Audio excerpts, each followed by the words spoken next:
Praise the lord. నేటి వాక్యము కీర్తనల గ్రంథము 28వ అధ్యాయము 5వ వచనం. యెహోవా కార్యములను వారు లక్ష్యపెట్టరు, ఆయన హస్తకృత్యములను వారు లక్ష్యపెట్టరు.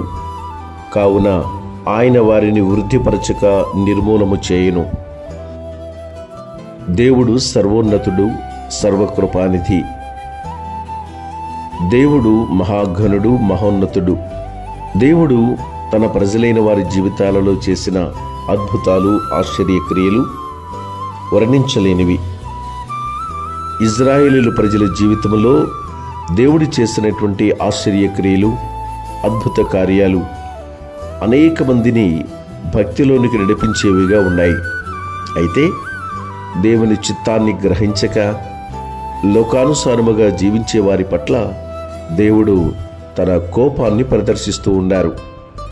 కనుక ఆయన పలుకుతున్న మాట, ఎవరైతే ఆయన హస్తకృత్యములను లక్ష్యపెట్టరో వారిని వృద్ధిపరచకుండా నిర్మూలన చేస్తానని దేవుడు హెచ్చరిస్తూ ఉన్నాడు.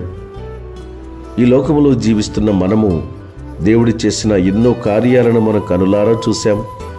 దేవుడు చేసిన ఎన్నో మేలులను, ఆశీర్వాదకరమైనటువంటి పరిస్థితులను మనందరం కూడా అనుభవించాం.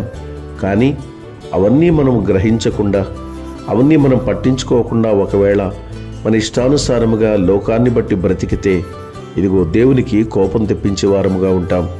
కనుక ఈ లోకములో పాపము నుంచి మనము వేరై పరిశుద్ధులముగా జీవిస్తూ ఆయన మేలులు, ఆయన హస్తకృత్యములను మనం లక్ష్యపెడుతూ ఆయన మార్గములో నమ్మకస్తులుగా జీవిద్దాం. ఆయన ఉగ్రత కాదు గాని ఆయన ప్రేమకు, ఆయన కృపకు పాత్రులుగా ఉందాం.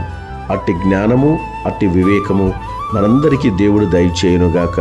ఆమేన్.